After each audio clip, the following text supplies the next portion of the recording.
What's up sa inyo mga katropa? So magandang tanghali sa inyong lahat, no? Ngayong tanghali mga katropa ay may pag-uusapan naman tayo mga katropa, o may ikikwento ako sa inyo mga katropa na isang nakakatakot na kababalaghan na nangyayari dito sa aming lugar mga katropa. Alam nyo ba mga katropa na noong unang mga year o taon, may nadisgrasya dito sa amin mga katropa na isang nakagigimbal na pangyayari at nakakatakot mga katropa. Kasi alam nyo mga katropa, hanggang ngayon nagpaparamdam pa yung isang babae na ginahasa at pinatay dito sa amin mga katropa. Alam nyo ba yung kwento na yun mga katropa? Yan ang i-share ko sa inyo ngayon mga katropa. So intro muna tayo. Please subscribe my channel.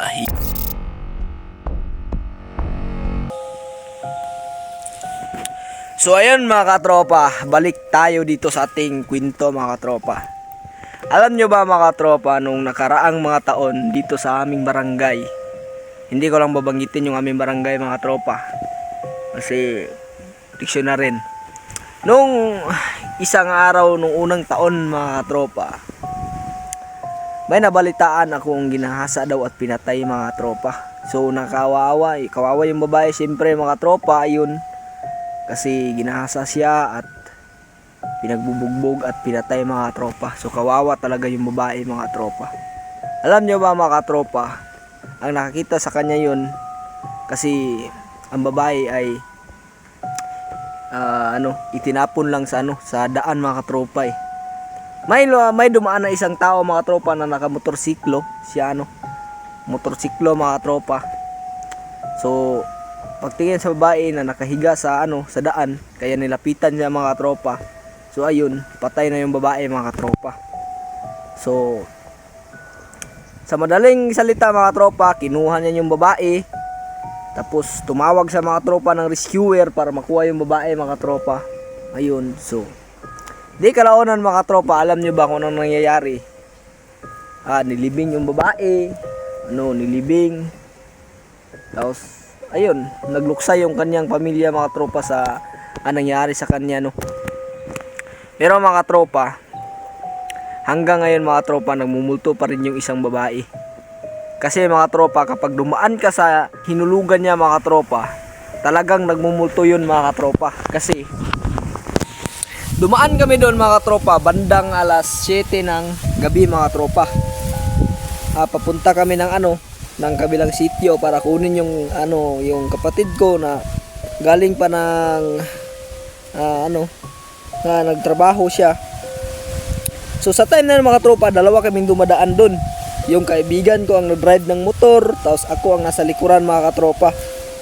So alam niyo mga tropa, hilig na talaga ako mga tropa yung kapag gabi nagtitingin ako sa madaan mga tropa yung sa mga gilid ng daan, yun, doon ako tumitingin mga tropa. Hindi ako nakapokus lang sa daan mga tropa. Syempre, hindi ako ang driver mga tropa yung kaibigan ko lang yung driver ko mga tropa. Yung kaibigan ko pala mga tropa ay papauwi siya ng sa kanila. Kaya sumakay siya sa akin kasi pumunta siya sa bahay. At dahil sa time na yun mga tropa, pumunta yung kaibigan ko sa bahay, tapos nagkwentuhan kami. Tapos kung anong gagawin namin sa Sunday, kasi kapag Sunday mga tropa, pumunta kami na nag-hike kami sa mga bundok. So pumunta sa bahay para mag-usap kami tungkol sa pag-hike namin mga tropa. So sa time na yun mga tropa, bandang 6 PM, pag 7 PM mga tropa, pinutol na namin yung usapan namin mga tropa. Tinapos na namin, saka katawag yung kapatid ko mga tropa kasi magpakuha na siya sa kanyang pinagtatrabahuan. So ayun na.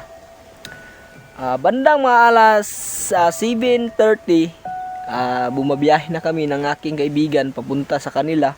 Kasi galing sa kanila, punta rin ako sa doon sa aking kapatid.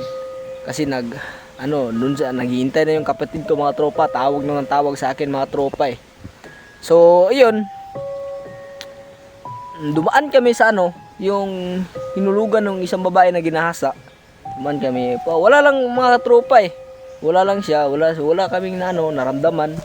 Kahit siyempre, dumaan ng tuloy-tuloy lang kami. Kasi yung daan mga tropa, kapag pumunta ako sa bahay ng aking kaibigan, yung daan na yun mga tropa ay madadaanan din yun patungo sa kanila. At babalik din ako mga tropa, tsaka kunin ko yung kapatid ko, at tsaka kami uwi mga tropa. O ayun mga tropa, kaya hinatid ko yung aking kaibigan doon sa kanilang bahay. Tapos pagdating namin sa kanilang bahay mga tropa, sinabihan ako ng lolo niya mga tropa na mangingat ka kasi ikaw lang mag-iisa na bumalik dun. Sinabihan ko yung lolo niya mga tropa na hindi naman ako natatakot. O kahit na magpakita sa akin, hindi ako natakot. So ayun, may lakas loob na ako mga tropa, pero yung balahibo ko mga tropa, talagang grabe talaga mga tropa yung yung tindig ng balhibo ko mga tropa. So nalibutan ako mga tropa no. Yung alam nyo ba yung balhibo nyo na kapag tumatayo dito sa dito sa kiting nyo mga tropa, yun. Ang sabi ng iba dyan, kapag tumatayo yan, mayroon talagang nagpapakita sa iyo kapag tumatayo yung balhibo mo mga tropa dito sa sa kiting mga tropa. So sa time na yan, sinabihan ako ng lolo na mag-ingat lang. So wala lang ako mga tropa. Punta lang ako doon. Sige, drive ako ng aking motor. Tapos pagdaan ko doon mga tropa, distansya lang siya mga tropa ng mga parang banda dyan mga tropa. Ayan, kung makikita nyo kahoy na yan mga tropa. At dito sa akin dyan, gabi naman, parang kapag high ko yung lights ng aking motor mga tropa, feeling nyo yung motor mga tropa, yung may low tsaka may high. Yun, nag-high ako ng aking lights ng aking motor mga tropa. So pag high ko mga tropa, yun sa unahan may hindi lang kalayuan mga tropa, hindi lang siya nararating ng ng aking light mga tropa ng aking motor, o yung suga mga tropa. Hindi ko ba kung anong Tagalog sa suga mga tropa sa inyo no. So naninag ko sa mga tropa sa akin na may tao talaga na nakatayo, tapos puti yung suot niya, tapos mahaba yung buhok. Ay, iwan ko mga tropa. So meron talaga, tsaka ako mga tropa, napahinto ako.